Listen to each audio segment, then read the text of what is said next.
Shalom Bapak Ibu Jemaat yang kasih Tuhan, kita memerlukan firman Tuhan. Mari terlebih dahulu kita memohon tuntunan Tuhan.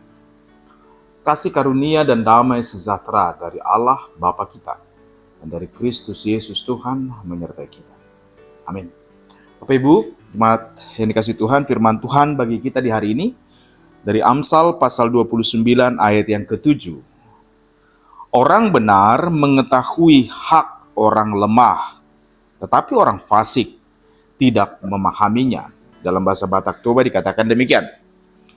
Halak partigor maniroi parkaroni halak naparir. Aleanggo halak parjahati dan pardudi dinasida. Demikian firman Tuhan. Bapak Ibu Jemaat yang dikasihi Tuhan, kita semua tahu bahwa tidak mungkin ada orang yang hidup untuk dirinya sendiri. Semua kita membutuhkan orang lain. Dan kita membutuhkan keberadaan bahkan dari orang yang kita anggap sebagai bisa membela kita. Apalagi ketika kita dalam kesusahan. Tetapi sekalipun kita semua tahu dan sadar akan hal itu, ternyata selalu ada saja kekacauan. Selalu ada saja pertikaian. Dan benar yang dikatakan dalam surat Yakobus bahwa ternyata sumber dari segala kekacauan dan kejahatan adalah iri hati dan mementingkan diri sendiri.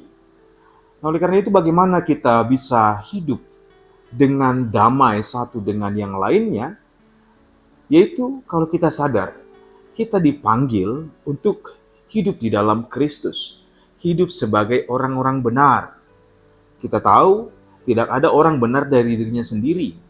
Karena apa? Karena semua punya keinginan sendiri. Semua punya kepentingan, bukan? Tapi kalau kita hidup di dalam iman dan bertahan di dalam iman, kita tahu hanya di dalam Kristus kita tahu tentang kebenaran. Kita dipanggil, dimampukan untuk hidup benar. Dan terlebih lagi, jikalau ada perkara dalam arti begini, ketika saya lemah dan saya mengalami kesusahan dan penindasan, kepada siapa saya akan mengadu? Oleh karena itu kita membutuhkan, semua orang membutuhkan, supaya semakin banyak orang yang hidup benar. Dan ketika hidup benar, tentu rakyat akan sejahtera. Terlebih lagi, jika kita percaya kepada pimpinan atau pemimpin, atau bahasa Bataknya partogi, yang kita percaya membimbing mengayomi umat. Bukankah kita butuh orang yang hidup benar yang menjadi pemimpin? Karena apa? Karena jikalau dia hidup benar, seseorang hidupnya benar, hidup di dalam Tuhan, hidup mengenal kasih Tuhan, hidup mengenal firman Tuhan, tentu dia tahu membela hak orang yang lemah. Karena apa? Ketika terjadi kemiskinan, terjadi kesusahan, dia tidak membela hanya karena karitas, tetapi dia meneliti apa yang membuat kesusahan, kegelapan, penderitaan terjadi. Bahkan dia akan mengusahakan sistem yang baik dalam kehidupan ini. Dan itu yang disebut dengan sadik atau orang benar tadi. Yang memelihara, meneliti, bahkan memahami hak orang yang lemah. Dan mau membuat kehidupan supaya apa? Semua hidup dengan sejahtera. Hidup di dalam shalom Allah. Tetapi kalau orang jahat, orang yang mementingkan diri sendiri, yang menganggap dirinya adalah segala-galanya, tentu dia akan sulit memahami panggilan untuk hidup di dalam kasih. Oleh karena itu Bapak Ibu jemaat yang kasih Tuhan, mari satu hal firman Tuhan mau memanggil kita di hari ini. Kita dipanggil untuk hidup benar. Tapi yang kedua juga, mari kita juga turut serta berdoa mendoakan orang-orang yang dipercayakan untuk memimpin, bahkan bukan cuma memimpin, yang dipercayakan untuk menduduki suatu kedudukan. Membela orang-orang yang lemah, supaya mereka mampu dan memiliki hati yang takut akan Tuhan.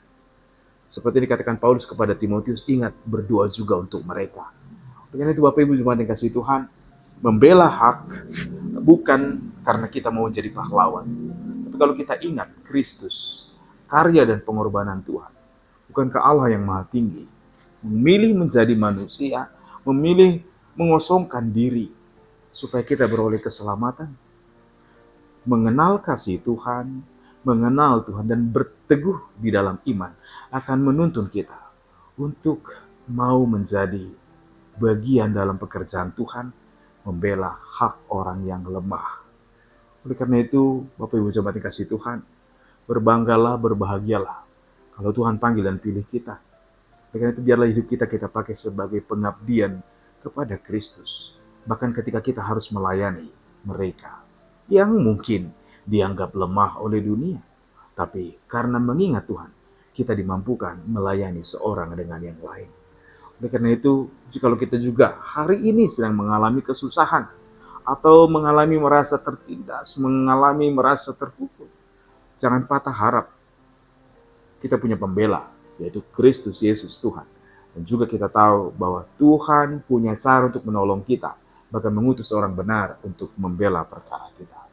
Oleh karena itu, Bapak Ibu jemaat dikasih Tuhan, kesusahan boleh terjadi, tapi tetaplah teguh beriman kepada Tuhan, karena Tuhan jaminan iman kita dan Dia yang adalah pembela kita. Mari kita berdoa. Terima kasih Bapa di sorga untuk kasih dan kemurahan Tuhan yang memelihara hidup kami hingga saat ini. Terima kasih untuk firman-Mu Bapa. Kami percaya bahwa Tuhan adalah pembela kami yang mengetahui kedalaman isi hati kami. Oleh karena itu Tuhan, biarlah kami juga turut serta dipakai oleh Tuhan menjadi saluran kasih Tuhan. Dan juga Tuhan, biarlah ketika kami juga mengalami hal yang mungkin membuat kami lemah, ingatkan kami selalu bahwa Tuhan adalah pembela kami. Dan biarlah Tuhan juga pakai kami dalam sepanjang hari ini dalam aktivitas kami untuk menjadi kepujian bagi nama Tuhan. Terima kasih Bapa, ini doa kami dalam nama Tuhan Yesus Kristus. Amin. Bapak Ibu selamat beraktivitas, Tuhan Yesus memberkati. Shalom.